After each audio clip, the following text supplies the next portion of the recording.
Pero es una realidad que los ciudadanos, las ciudadanas tienen que tener claro, va a seguir habiendo dengue. Y en la medida en que localmente se actúe para lavar, tapar, voltear, descacharrizar, no tener depósitos abiertos de agua, si es un tinaco hay que taparlo, entonces vamos a tener menor transmisión del dengue. Ahora, cada año el dengue tiene un ciclo estacional muy claro. Temporada fría, temporada seca, poco dengue o nada de dengue.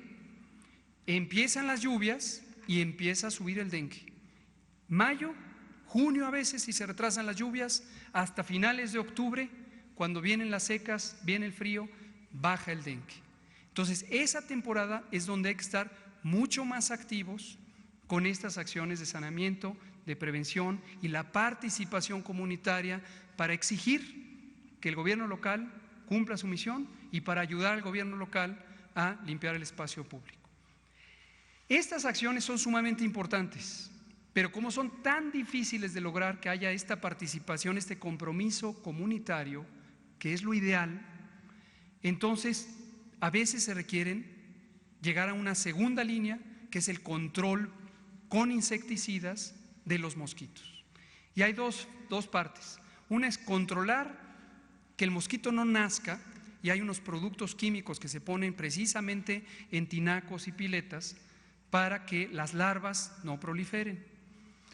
Y lo segundo es cuando ya está el mosquito adulto, fumigar. Se fumiga dentro de las casas, se fumiga en los espacios públicos y a veces se tiene que fumigar incluso con aviones, avionetas, porque es mucho la carga de dengue.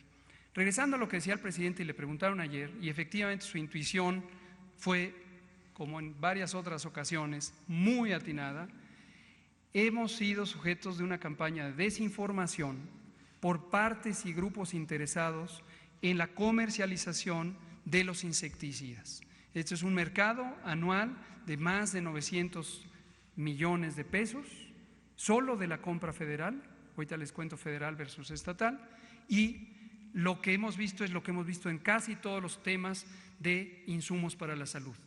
Mercados concentrados, mercados amafiados.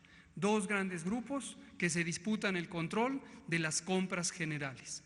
La mayoría de estos productos son productos de patente y entonces no se hacen licitaciones, sino se hacen adjudicaciones directas de acuerdo a la ley. Y lo que ocurre es que se están queriendo posicionar. Debemos aclarar, porque este señalamiento de se atrasaron y por eso pasan las cosas, falso. Desde hace muchos años, 2/3 partes de los insecticidas que se compran cada año para el control de dengue se compran en los estados. Y desde el inicio del año, esto por los acuerdos de ejecución, se transfiere el dinero a las secretarías de salud estatales y esas secretarías compran y se aprovisionan porque es la primera línea de trabajo de insecticidas. 2/3 partes, 66%. Y la compra federal es para una fase que es tardía o más tardía, eso siempre ha sido así desde hace muchos años. Y entra cuando hay algunos estados que sus capacidades locales ya se rebasaron y entra la intervención federal con personal técnico del programa federal o nacional de control de vectores y usa los insecticidas, solo una tercera parte de la compra que se compran a nivel federal. Debemos decirlo, reconocerlo en términos de calendario, sí, tradicionalmente la compra federal de insecticidas ocurría en mayo o junio, ahora ocurría en agosto, pero nótese que no cambia la operación, porque está previsto y contemplado que la operación empieza con los estados, de modo que llegar a comprar en agosto la tercera parte de la compra federal no afecta los calendarios de uso de esos recursos federales. Razón por la que en lugar de hacerla en mayo o junio se hizo en agosto, porque estamos luchando contra la corrupción y no vamos a dejar de luchar contra la corrupción. Y encontramos que no había bases científicas, técnicas para preferir un insecticida o el otro, y en el pasado se hacían dedicatorias y se predominaban algunas compañías sobre otras. Y ahora quisimos hacerlo de manera muy rigurosa, muy transparente, consultamos a expertos nacionales, consultamos a la Organización Panamericana de la Salud, tuvimos distintas reuniones de trabajo e identificamos cuál podía ser los esquemas de equivalencias de este tipo de productos. Entonces, en resumen, no tiene que ver las acciones administrativas de combate a la corrupción con la realidad del dengue. Bueno, finalmente, sí es cierto que este año 2019 tenemos 3 veces más dengue. Sí es cierto. Este es un fenómeno que ha ocurrido en varios otros años. A veces, si comparo solo con el año anterior, tengo más. Si lo comparo con el pasado o el antepasado, resulta que era igual y a veces era menos que 5 años atrás. De hecho, la transmisión de este año, 2019, es menor al promedio de la transmisión de los últimos 7 años. Si lo comparo solo con el año anterior, pues sí, hay variaciones biológicas, tienen que ver con el clima y con el comportamiento de los mosquitos. Un elemento nuevo, y esto explica que varios países, incluyendo Honduras, por ejemplo, que tiene el mayor brote de dengue en los últimos 50 años, eso puede explicar también parte de la realidad en México. Tuvimos la epidemia de Zika desde 2015, y la epidemia de Zika es mucho mayor a lo que nos hicieron creer. Tenemos datos de encuestas serológicas donde se probaron anticuerpos contra el Zika que muestran que casi el 75% de las poblaciones en las zonas de transmisión de dengue, donde hay el mosquito, como el mosquito es el mismo que transmite el Zika, 75%, 3/4 partes, pudieron haber sido infectadas por Zika. Y el Zika es un virus que se transmite igual que el dengue por el mosquito Aedes, genéticamente es parecido al dengue, y eso da un fenómeno muy particular de potenciación de la respuesta inmune del sistema de defensas del cuerpo, que curiosamente y muy desafortunadamente podría estar estimulando que las personas infectadas por dengue sean más propensas a tener síntomas que si no hubieran tenido infección por dengue. Este último asunto es un asunto científico que se está estudiando, lo estamos trabajando desde hace meses en compañía de la Organización Panamericana de la Salud. Es un fenómeno no totalmente demostrado, pero es una de las hipótesis científicas importantes en el mundo de por qué ahora, después del Zika, estamos teniendo mayor manifestaciones del dengue. No necesariamente es mayor transmisión, sino que puede ser que hoy haya más personas con síntomas de dengue. ¿De acuerdo? Y lo último, si me lo permite, presidente, lo último, quien tenga dengue, lo que va a tener es síntomas muy característicos. Primero, es una persona que vive en zonas calientes, húmedas, y va a tener fiebre, dolor de cabeza, dolor de ojos, muy característico el dolor de ojos, aunque no siempre se presenta, dolor de cuerpo, de huesos, de articulaciones, de músculos. Se le llama popularmente la fiebre quebrantahuesos, porque así se siente.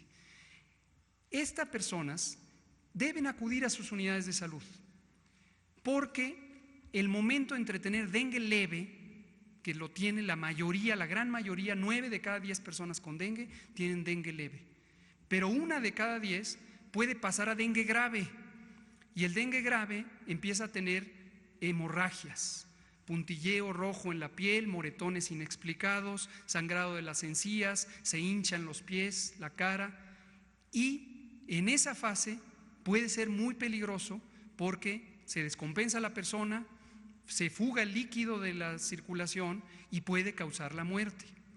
Y muy importante, no automedicarse, en especial antiinflamatorios, no a los antiinflamatorios en dengue. Se puede usar paracetamol, que es un producto para la fiebre, no voy a decir obviamente los nombres comerciales, hay muchísimos, es un producto ya genérico, pero paracetamol sí se puede usar para quitar la fiebre y el dolor, pero no antiinflamatorios, porque como aspirinas, aquí sí lo voy a decir por nombre, es un genérico ya, porque esa puede aumentar el riesgo de dengue grave. Esa es la perspectiva del dengue. Muchas gracias, señor presidente, por la oportunidad. Bueno, pues muy bien explicado. Esto ayuda mucho para participar en la prevención, que todos participemos y ayudemos, estemos informados. Si hay preguntas sobre este tema o ya queda claro. Sí. Estadísticas. Si me ponen la diapositiva. El dengue, quiero decir una cosa antes de hablar de los números concretos. La vigilancia epidemiológica, que es el acto de tener estadísticas de la ocurrencia del dengue, la vigilancia epidemiológica en casi todos los temas representa una parte menor comparado con lo que realmente hay. Todo, dengue, influenza, todos los fenómenos de mucha magnitud, mucha población afectada, la vigilancia nos sirve para ver las tendencias, por dónde va, a qué velocidad se propaga, en dónde predomina más que el otro. Lo digo porque no hay que obsesionarse con los números absolutos. Si les digo 15,000 personas, y es lo que va a ser el número grueso de lo que tenemos, sepamos que hay muchas más que 15,000, posiblemente hay 50,000 o 60,000, ¿sí? Para que no nos obsesionemos, porque a veces es, usted me dijo 15,302 y ahora me dice que 301, hay 50,000. Lo importante de la vigilancia es ver por dónde van las cosas. Esto es como el monitoreo ambiental. No medimos cada partícula del aire para saber cuál es la concentración de ozono o de partículas suspendidas. Tomamos muestras en estaciones de monitoreo. ¿Sí? El elemento parece un poco técnico, pero sé que a veces en la comunicación pública se preocupan mucho del número preciso. Casi siempre en todos los temas sabemos técnicamente que hay mucho más. No interesa saber el número exacto, porque el número exacto no es medible, esto es masivo, ¿sí? Ahora, lo que sí nos ayuda mucho es a ver la distribución regional. Los 4 estados con mayor número de casos de dengue, hoy, y esto va a cambiar en las siguientes 2 semanas seguro, hoy son Veracruz, Jalisco, Morelos y Chiapas. Ojo, no quiere decir que el desempeño del sistema de salud es peor en un estado con más dengue. Primera, Veracruz es uno de los estados más poblados de la República. Después del Estado de México es el siguiente más poblado y es uno de los que están en las zonas con dengue por sus condiciones climáticas y geográficas, a diferencia del Estado de México, que no va a tener, sí llega a tener, pero no grandes cantidades de dengue, ¿de acuerdo? Y lo importante aquí es los casos graves sí dependen de una respuesta oportuna del sistema de salud. Pero el primero empieza con la búsqueda de consultas. Si la persona se queda en su casa y usa antiinflamatorios, no a los antiinflamatorios en dengue, quiero reiterarlo, no a los antiinflamatorios, esa persona pierde la oportunidad de ser detectada cuando estaba en condición leve y ser prevenida y atendida si desarrolla dengue grave, ¿de acuerdo? La distribución por sexos, por géneros es casi la misma, pero para no variar hay inequidad de género, poquito desfavorable hacia las mujeres. La distribución por edades ocurre particularmente en la adolescencia y la adultez temprana. La razón de esto es el grupo de edad que está en los espacios públicos mayormente y entonces se transmite más fácilmente. Y la distribución por condición socioeconómica es clarísimamente inequitativa. Clarísimamente inequitativa, y esto es un asunto de justicia social también. ¿Por qué las poblaciones marginadas, empobrecidas, tienen más dengue? Porque no tienen las condiciones de vida y de saneamiento y de servicios públicos adecuadas. Agua por tandeo, viviendas de calidad limitada, poco saneamiento básico, poca limpieza de las calles, terracerías que entonces tienen mayores charcos. Es un asunto de justicia social. Y aquí es importantísimo, insisto, la movilización comunitaria y la responsabilidad municipal de proveer los servicios y la población exigirle a su municipio que le dé los servicios que le corresponden. Gracias. Sí, el dengue tiene mortalidad. En esta gráfica no está, le voy a hablar un número grueso. Tenemos un boletín, por cierto, en la Dirección General de Epidemiología, que depende de la Secretaría de Salud, en su portal web. Pueden encontrar ustedes todos los viernes y lo seguiremos haciendo con absoluta transparencia. Es una tradición ya de la salud pública. Publicamos un boletín todas las semanas sobre el dengue, que viene detalle por estado, donde hay mortalidad, viene la comparación con años previos, etcétera. Número grueso, tenemos 120 muertes hasta ahorita. Insisto, no traigo el dato preciso, pero con mucho gusto lo circulamos, de muertes. Las personas que han muerto por dengue, la distribución de edad es parecida a quienes tienen dengue, igual la de sexos, y tiene que ver con esto de que no recibieron atención oportuna y en muchos casos porque llegaron muy tardíamente a las unidades de salud. Muy tardíamente a las unidades de salud. El personal de salud está muy sensibilizado desde hace muchos años en detectar esa transición y hacemos capacitaciones todos los años, la volvemos a hacer ahora, para detectar los signos tempranos del dengue grave. Vamos a tener un curso en Chiapas en la tercera semana de septiembre, organizado y apoyado por la Organización Panamericana de la Salud y con la participación del Instituto Nacional de Salud Pública y desde luego la Secretaría de Salud de Chiapas, un curso para entrenar al personal de salud, al personal médico y enfermeras, enfermeros y médicas también. Y va a ser un curso en línea, personal de salud, estén atentos por favor en todas las regiones donde hay dengue, porque ustedes van a poder acceder en las plataformas electrónicas de la Secretaría de Salud y del Instituto Nacional de Salud Pública, que es parte de la Secretaría, a este curso en línea y se pueden capacitar. Muchas gracias. Este es el boletín que oportunos al que me refería. Ahí están. Allá ven en la tablita de hasta arriba, están los números absolutos y vean ustedes, están las defunciones. Yo les dije, uy, no, ya me había sobregirado, ahí están las 28 registradas, pero atiendo a lo mismo. Si dice 28, seguramente hay alrededor de 150 reales, ¿sí?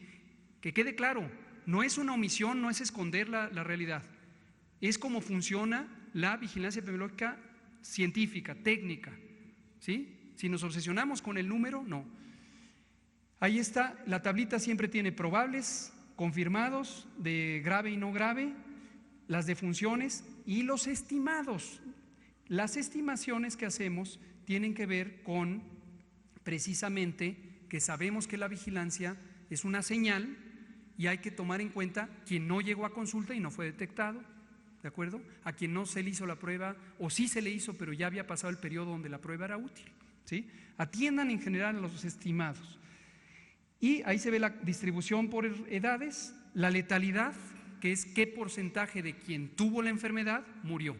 Y tenemos un indicador que es más o menos aceptado a nivel mundial, aunque hay variaciones en países, que es cuando la letalidad, ahí está marcado, tiene el 2%, es que hay una letalidad relevante, ¿sí? Y luego vuelve a bajar, ¿de acuerdo? Y ahí está por estados en la tabla 3, Veracruz, Jalisco, Chiapas, Morelos, y luego de ahí van a ver todo lo siguiente. Súbanle tantitito, por favor.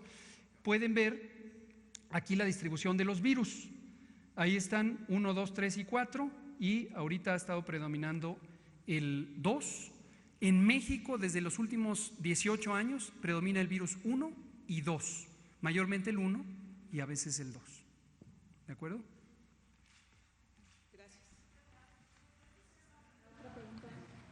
Subsecretario, preguntarle. Decía que realmente el insecticida a nivel federal se utiliza cuando ya fracasaron en los estados o hay necesidad en los estados. Regularmente, ¿en qué temporada o en qué mes se ha utilizado en otros años? ¿De cuánto fue la compra este año de insecticidas? ¿A qué empresa se realizó? ¿Si se pudo ahorrar? Y si se encontraron, pues evidentemente, corrupción. Gracias. Con mucho gusto. Precisiones. No hablemos de fracaso. O sea, no es que entra la Federación a rescatar un estado que fracasó, no va por ahí. Es segunda línea del mismo operativo. Y cuando el operativo estatal rebasa la capacidad de los recursos estatales, hay el apoyo federal. Eso está así diseñado el sistema. No quiere decir, oh, fracasaste. Lo enfatizo porque eso, si lo vemos como fracaso, nos llevaría a estigmatizar estados que tienen mayor transmisión del dengue por razones múltiples, sociales, climáticas, de infraestructura urbana, etc. Entonces no es por fracaso, pero es una segunda línea de respuesta. La compra, con mucho gusto también les pueden socializar precisiones, ya habíamos hecho, y el doctor Ruy López Ridaura, director del Senaprese, hizo estas declaraciones públicas en junio, y tenemos preciso, y les vamos a circular el dato preciso de a qué empresas se compraron, no tengo el dato específico ahorita, a qué empresas, a qué precios, comparación con los años previos y cuánto es el monto total, que ya dije está cerca de los 900 millones de pesos anuales. Los elementos de si hay o no corrupción, no tenemos pruebas fehacientes de actos de corrupción en el sentido de manipulación de los mercados, sobornos y este tipo de cosas. Lo que sí vemos es que la evidencia científica que ha amparado las decisiones de qué insecticidas son preferentes ha estado poco rigurosa, vamos a llamarla así, poco rigurosa a lo largo de los últimos años, poco rigurosa. Tenemos un sistema de monitoreo de la resistencia de insecticidas. Este se estableció en 2009 y la lógica es tener evidencia científica de por qué prefiero el insecticida 1 y no el 2 o el 3 o el 4. Desafortunadamente, la profesionalización técnica de estas unidades de monitoreo, que son financiadas mayormente por las secretarías estatales con contribución de recursos federales, requiere todavía mucho trabajo para profesionalizarlas, es decir, no hay estándares. Las pruebas de resistencia gruesamente se hacen colectando mosquitos del ambiente, colectando así literalmente con una aspiradora, obviamente con ciertas características técnicas. Se ponen en un recipiente, un frasco, y se ponen en un laboratorio y se les ponen insecticidas de distintos, con los que se quieren comparar, y se mide con un cronómetro cuánto tiempo tarda en morirse la población de mosquitos que está ahí. Y hay indicadores como a qué tiempo se muere la cuarta parte, la mitad, 3/4 partes o todos. Y esa es la manera de compararlo. Como pueden ver ustedes, es un procedimiento hasta cierto punto simple, pero está muy sujeto a que sea un poco rústico, un poco riguroso. Entonces, esa parte es la que tenemos que trabajar y vamos a trabajar por profesionalizar las unidades de monitoreo de resistencia a insecticida, porque con cierta ligereza, y esta es mi preocupación, como verán es una preocupación técnica con repercusiones económicas, con cierta ligereza se plantea, es que aquí está la evidencia de que prefiero el insecticida 4 porque Y cuando consultamos, y así lo hicimos, dijimos, a ver, ponme sobre la mesa ante los expertos que están aquí la evidencia, pues la evidencia estaba frágil. Entonces, esa es la situación. Entonces, queda el compromiso, vamos a trabajar por profesionalizar las unidades de monitoreo de resistencia a insecticidas, que están previstas en la norma 032 de control de vectores, por cierto. Pero en otros años, ¿en qué mes el gobierno federal ha actuado en esta segunda línea de la Cámara? El gobierno federal ha actuado desde el inicio del año. Hemos tenido cursos, hemos tenido capacitaciones, hemos tenido acompañamiento federal a los estados. Los insecticidas a nivel federal entran en calendarios variables de acuerdo a la temporada. Si la temporada arrancó muy fuerte en julio, puede ser que en un estado ya se esté actuando con recursos federales, si no, puede ser que no. Y la primera línea de trabajo, o sea, si la inquietud es si faltaron insecticidas, la respuesta es no, no. El gobierno federal transfirió los recursos oportunamente a las entidades federativas y de acuerdo a lo previsto, las entidades federativas compraron.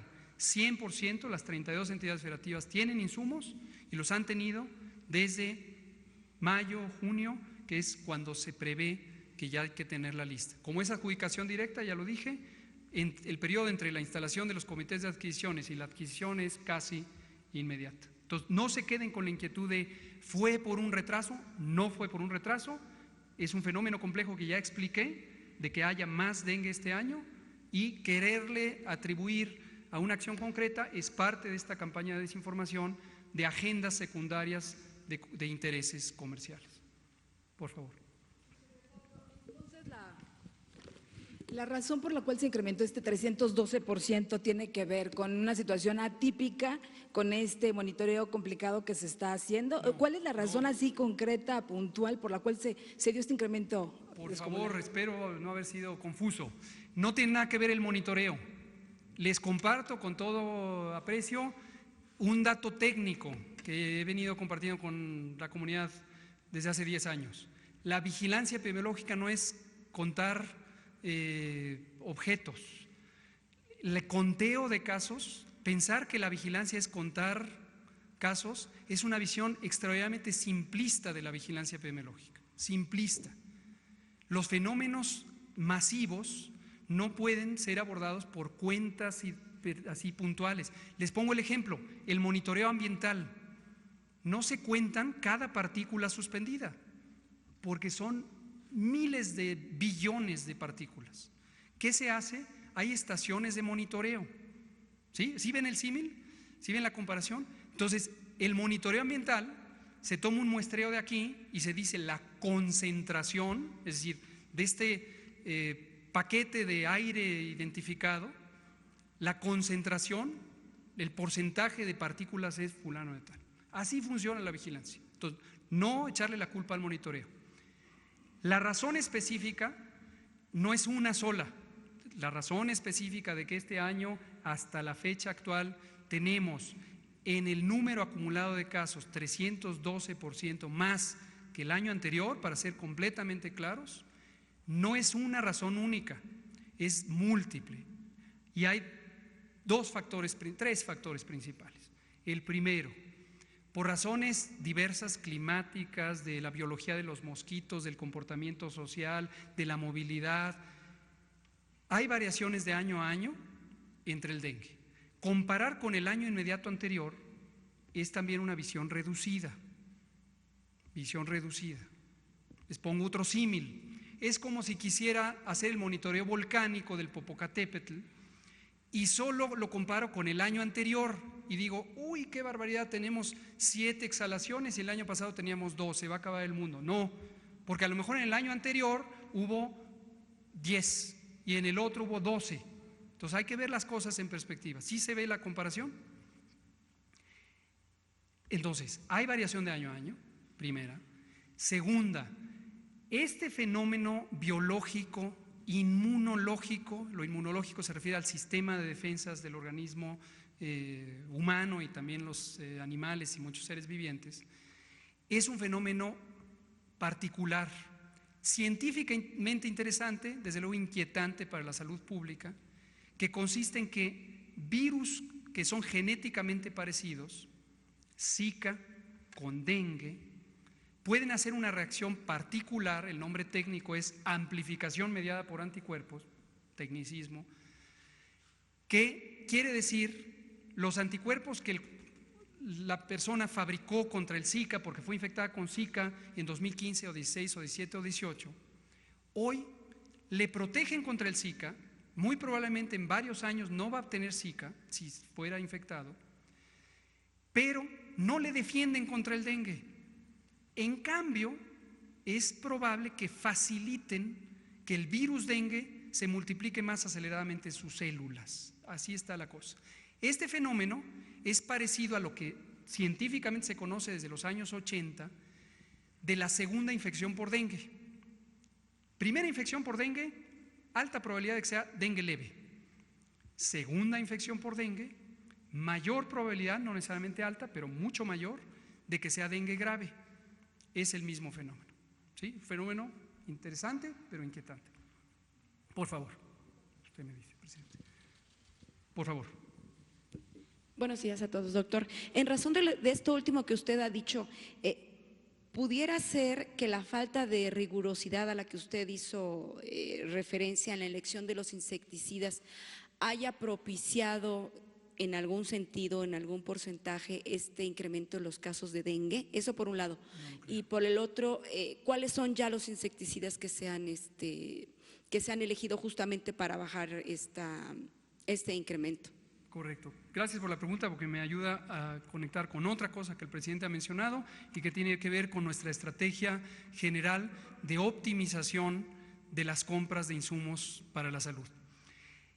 La respuesta directa es no lo creo, no creo que haya relación alguna directa, causal, entre la poca rigurosidad.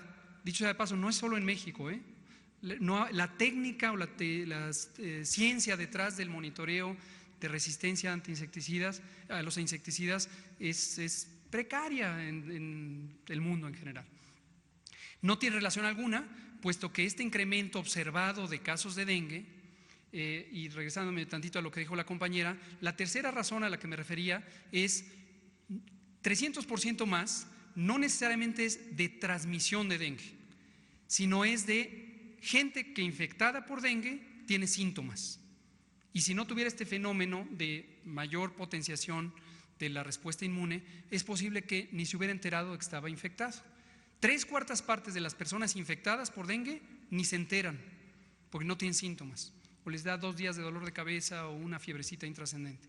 Entonces, pero hoy tienen más síntomas y entonces se ven más, ¿sí? Entonces, no creo que tenga relación alguna, dado que esta selección de insecticidas, más bien mi preocupación es que muchos de los insecticidas, hay como 8 o 10 productos en el mercado mexicano, son casi equivalentes, es decir, es muy poca la evidencia que muestre, prefiero este contra este porque este es 10 veces más potente o 15 o 100 veces más potente. No es esa situación, son muy parecidos, muy parecidos. Mi preocupación es económica porque al no haber una ciencia fuerte detrás de prefiero este o este o este, podemos hacer lo que nuestra muy apreciada maestra Raquel Buenrostro nos ha estado ayudando a hacer, que es no dejarnos confundir por las presiones de los mercados. Entonces, si hay un producto y 2 y 3 y 5 que son equivalentes, tienen que competir. Así logramos ahorrar 50% del costo de los tratamientos contra hepatitis C. Así logramos ahorrar y disminuir 50% del costo de los medicamentos contra el VIH, porque la compra se racionalizó para proteger el interés público y se logró alta calidad a precios justos. Entonces, ese es el escenario. Y nada más, en otro tema, viene el cambio de estación. Influenza. La influenza. ¿Cómo nos estamos preparando? ¿Cómo se está preparando el gobierno de la República justamente para que la población esté preparada, pero también todas las instituciones de salud? Por favor. Mucho gusto. Ayer precisamente tuvimos un simposio en las jornadas médico-quirúrgicas del INER, el Instituto Nacional de Enfermedades Respiratorias, donde se está discutiendo, es el primer congreso mexicano sobre influenza y estamos discutiendo esto. La influenza igual. No la vamos a eliminar, no se puede eliminar del mundo entero. Ocurre todos los años en todos los países del mundo y es otro ejemplo de que el monitoreo es simplemente muestreos, es señales y no queremos contar cada caso. La tercera parte de todas las poblaciones del mundo se infecta de influenza todos los años. Una tercera parte. Para México eso es más de 35 millones de personas. Se infectan. No quiere decir que van a ir al hospital, no, se infectan. 10% de ese 30%, es decir, 3%, van a tener síntomas. Y 1%, es decir, 3 de cada 1000, van a tener síntomas relevantes que se den cuenta. Y un número aún menor, es decir, que es como 0.5 a 1%, es decir, gruesamente de 30 a 60 por cada 100,000 van a tener una enfermedad grave, ¿sí? Eso va a pasar todos los años. Cuando digo va a pasar todos los años, que no se confunda con, ya se conformó, al rato veo las redes sociales diciendo, no le importa. No, nos importa y nos importa mucho. Se vacuna contra la influenza no para evitar que circule, y cuando veamos que empieza la influenza en octubre va a empezar, que suba y que esté hasta abril del próximo año, no debe pensarse que no hicimos nada, pero va a pasar lo que estoy diciendo. Se vacuna para disminuir el riesgo, la probabilidad de que la persona que tiene mayor peligro de tener síntomas graves tenga síntomas graves o muera. ¿Quiénes son? Lo digo de una vez, lo vamos a decir en nuestras campañas de promoción más o menos al final de este mes. Personas con extremos de la vida, adulto mayor de 60, niño menor de 5 años. Personas con enfermedades crónicas, la número 1, obesidad, y diabetes, que son las enfermedades de altísima prevalencia en México y que son consecuencia, como lo hemos venido diciendo, de la mala alimentación. Pequeño señalamiento: la alimentación no saludable, en particular las bebidas azucaradas de alto poder calórico y nada de valor nutricional, o la llamada comida chatarra, son la causa principal de la epidemia de obesidad y diabetes. Entonces, obesidad y diabetes. Enfermedades cardíacas, enfermedades pulmonares, mujeres embarazadas son también, estamos hablando de influenza, no de dengue, no hay que confundir los temas. Esa es la población que va a ser susceptible y es la población que se va a vacunar. Preferiría ya no seguir hablando de influenza para no confundirlo con preparaciones. Vamos a tener vacunas contra la influenza. En este momento no se pueden comprar sencillamente porque las vacunas no existen, así de simple. La vacuna contra influenza se fabrica año con año de acuerdo a las recomendaciones de la Organización Mundial de la Salud, que las emite en febrero, que las transfiere en marzo a las compañías farmacéuticas globales, y las compañías tienen este ciclo, empiezan a producir y más o menos, el calendario es variable, en la mitad de octubre libera, y nosotros desde luego lo vamos a adquirir. Tenemos un convenio, un contrato multianual ya establecido y vamos a recibir vacuna oportunamente, o deberíamos, y si no la recibimos es porque no cumple el proveedor ya contratado con antelación. Gracias. Insisto que no me gustaría seguir hablando de influenza porque entonces la población se va a confundir entre el dengue y la influenza. Hoy concentrémonos a dengue, y si el presidente nos da la oportunidad en este foro y si no en otros foros vamos a explicar la temporada de influenza, pero cuando sea el momento de prepararnos, pues si no vamos a confundir las cosas. Buenos días. Con respecto a la campaña de prevención, ¿qué se pretende? ¿Cuándo comenzaría y por medio de qué mecanismos llegaría a la población? La de dengue empezó desde, por favor, ayúdenos periodistas a enterarse de que la campaña ya empezó desde hace tiempo, empezó en abril. Hemos tenido actividades estatales, insisto, la frase emblemática es lava, tapa, voltea y elimina. Las acciones de saneamiento municipal coordinadas por los programas estatales de promoción de la salud y la red de municipios saludables está activa y está trabajando. Entonces, esto arranca con antelación desde la primavera, ¿sí? Por favor, ya, pues si no me va a regañar el presidente. No. Sí, señor presidente, señor subsecretario. Doctor, usted ya dejó claro que no hay evidencias de corrupción en la compra de los insumos para el dengue y que solo una tercera parte le corresponde al gobierno federal. Correcto. Mi pregunta es, ¿cómo pueden estar ustedes seguros de que en el 75% de estas compras que hacen los estados no hay corrupción? ¿Se ha hecho algún tipo de auditoría a esos recursos que el gobierno federal manda a los estados? Jaime Hernández, perdón, de Bajo Palabra.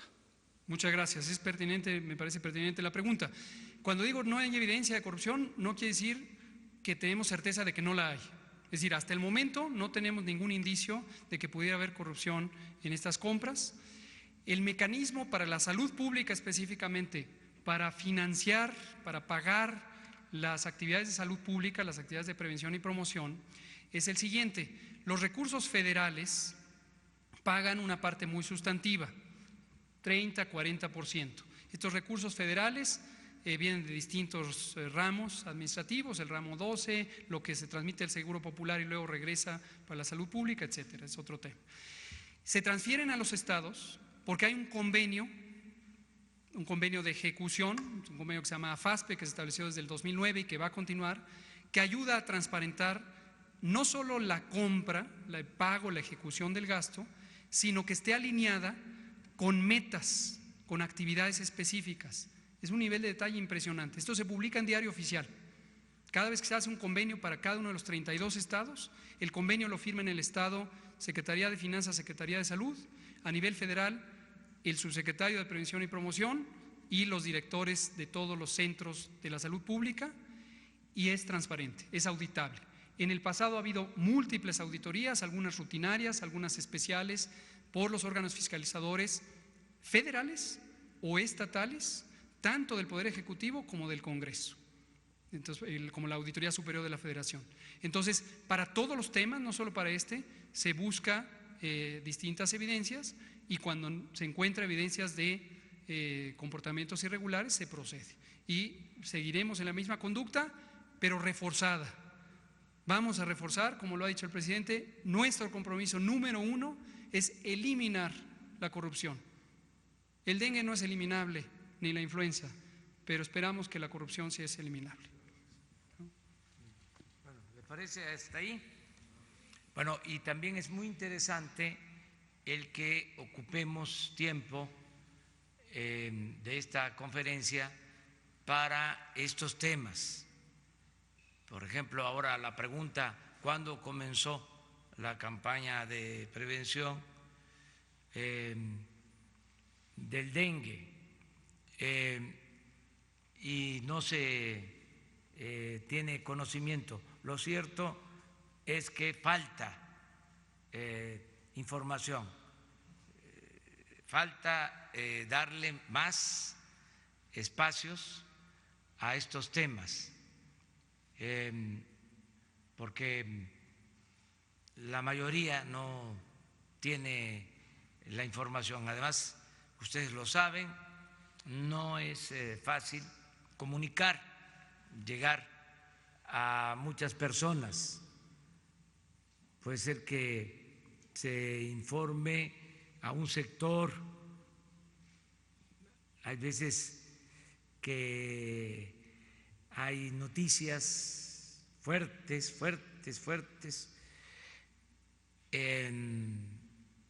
difundidas por todos los medios y se entera el 70% de la población. Y eso en una semana, no en 15 días.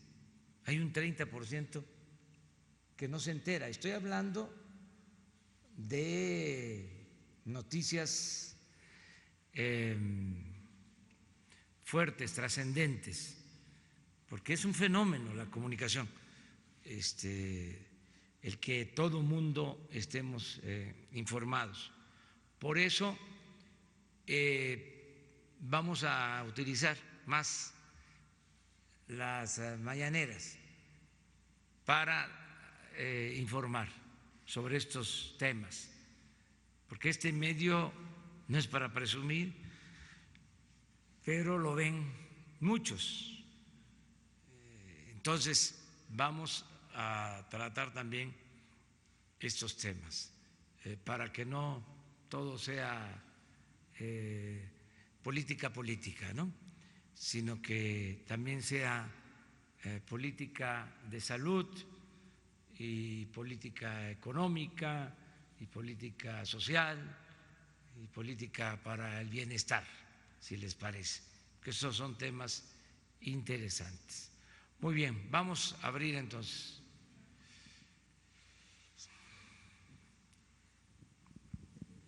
Muy buenos días, señor presidente, señor subsecretario. Daniel Marmolejo, La Cuarta República, Voces del Periodista. Pues tras la acción del juez Samuel Ventura Ramos, que facilitó la liberación de uno de los implicados en el caso Iguala, se han suscitado 2 marchas recientemente. Creo que es el único país del mundo en donde la ciudadanía ha ejercido su derecho a manifestación contra el Poder Judicial. La primera, el día 18 de agosto, las consignas fueron Poder Judicial, vergüenza nacional. La otra era fuera Medina Mora y la otra no más amparos. El padre Alejandro Solalinde señaló que el único poder que no está armonizado con la transformación del país es el Poder Judicial. Consecuentemente, a pocos días se suscitó otra segunda manifestación, esta fuera del Consejo de la Judicatura, en donde los manifestantes señalaron que el juez Alejandro Zip Sotelo había restituido, a pocos días de que una cooperativa había recuperado el poder de sus propios recursos, a su director, el cual había sido destituido por otro juez días antes. Esto trajo consigo también el análisis de un posible conflicto de interés dentro del Consejo de la Judicatura, debido a que el consejero Felipe Borrego tiene un hijo que trabaja en el despacho del abogado José Luis Nazar, quien es abogado, su despacho, de este personaje que hemos señalado con anterioridad, causando un daño moral para todos los cooperativistas. La juez 15 de distrito, Rosa Montaño Martínez, concedió un amparo pues, a uno de los secuestradores del estudiante Norberto Ronquillo.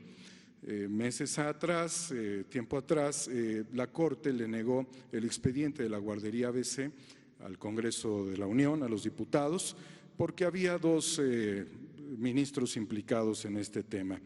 La calificación de usted al cumplir su informe es de 70% favorable. El Poder Judicial tiene una ineficiencia del 95% en temas de homicidios. Hay un rebase, señor presidente, ante la buena actitud que pudiera tener el fiscal de la República y desde luego también, naturalmente, dentro del Consejo de la Judicatura, como ya lo señalé. Sería importante quizás en esta circunstancia hacer una convocatoria a otras instancias internacionales. Está la Convención Anticorrupción de la Organización de las Naciones Unidas, está la Corte de la Haya y la Comisión Interamericana de los Derechos Humanos, porque quizás llegó el momento de contribuir para ayudar a fortalecer al Poder Judicial y evitar que esto trascienda negativamente en beneficio de la Cuarta Transformación. La primera pregunta es si usted estaría de acuerdo a hacer esta convocatoria internacional. Y tengo una Bueno, más. mire, yo creo que la reforma a los poderes tiene que darse por iniciativa propia. Eso fue lo que planteamos el día de ayer. Es un tema que debe tratarse. Creo que lo que más ayuda para que se tengan mejores poderes, más honestos, justos, eficientes, es la participación de los ciudadanos. Esto que están haciendo ustedes, lo que estás haciendo con participar en esta conferencia, el de informar de manera documentada lo que está sucediendo, el de argumentar de que las cosas no están bien en el Poder Judicial. Si eso lo hacemos todos los ciudadanos, eso va a ayudar a que al interior del mismo Poder Judicial, sin injerencia del Poder Ejecutivo, sino por decisión del soberano, que es el pueblo, se tenga que revisar y llevar a cabo una reforma al interior de este poder. Entonces ese es el fundamento, eso es lo que yo considero más importante, que de manera respetuosa, sin extravagancias, desde luego en forma pacífica, se siga tratando este tema. Y yo confío en que se va a tomar esta iniciativa, le tengo confianza al presidente de la Suprema Corte de Justicia. Es una opinión personal, lo considero una gente íntegra que va a escuchar estas peticiones. No soy partidario de tomar una iniciativa de reforma constitucional para renovar el Poder Judicial desde afuera. Esto se hizo cuando el presidente Zedillo. Yo no voy a proceder de esa manera. No voy a enviar ninguna iniciativa, ni porque tengamos posibilidad de contar con la mayoría de los legisladores no va a actuarse de esa forma, porque considero que la mejor reforma, la mejor renovación debe de surgir al interior del Poder Judicial. Lo que sí voy a hacer, porque me corresponde, es que cuando me toque proponer a ministros, enviar ternas al Senado para la elección de ministros, voy a cuidar que sea gente honorable, gente honesta. Y lo mismo en el caso de la judicatura, para ver si alcanza el tiempo por los que se van a ir jubilando a renovar cuando menos estos dos órganos, es decir, la Suprema Corte de Justicia y la Judicatura, aunque no dejan de ser órganos cupulares, ¿sí? Y lo ideal siempre es que sea de arriba para abajo, pero también de abajo hacia arriba, pero ya sería un avance importante. El que se cuide bien, que no suceda lo que pasaba en otros tiempos, que eran recomendados por cuestiones políticas o para defender intereses de grupos económicos. Entonces, cuidar eso, que sea gente honorable, honesta, recta, en lo que corresponde al Ejecutivo.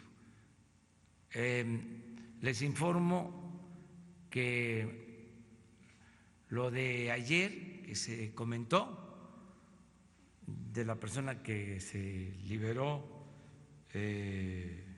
porque así lo decidió un juez, se está haciendo ya una investigación y nos informaron que se abrió una investigación en contra de funcionarios públicos por parte de la Fiscalía General de la República, por el caso de ayer. Estoy seguro que la Fiscalía va a informar en su momento, pienso que lo va a hacer, pero ya se abrió una investigación sobre este asunto. Entonces, presidente, ¿usted está de acuerdo que los ciudadanos se sigan manifestando contra el Poder Judicial para que haya una renovación? Bueno, yo estoy de acuerdo en que los ciudadanos ejerzan su derecho a manifestarse, que lo hagan de manera pacífica. No estoy convocando yo a las manifestaciones, ya no puedo hacer eso. Esto tiene que ser por iniciativa de los ciudadanos y, desde luego, de manera consciente. Ya no es el tiempo de los acarreados, de las consignas. La gente se tiene que mover por su propio pie, por su propia voluntad, para ayudar a que logremos entre todos una sociedad mejor. Todos tenemos que ayudar. Esto que estábamos hablando del dengue, pues se ayuda si se hace la prevención, se ayuda si no permitimos la corrupción, si informamos de qué está pasando con los insecticidas, qué pasa con los que tenían la venta de los medicamentos y que ahora están pues molestos, y por qué de las campañas en contra por la austeridad no va a haber medicinas, por la austeridad hay dengue, por la austeridad. Pues no, al contrario, ya lo he explicado. Si hay austeridad, hay más presupuesto para atender las necesidades del pueblo. ¿Y a quién se atiende primero? A los pobres. Entonces, la austeridad no es un asunto administrativo, es un asunto de principios. Nada más que estaban mal acostumbrados. Voy a tener que recordar cómo era lo de la compra de los medicamentos. No sé si tengan la memoria ahí, que ya tiene mucho tiempo, pero es como para volverles a decir, tengan para que aprendan. O sea,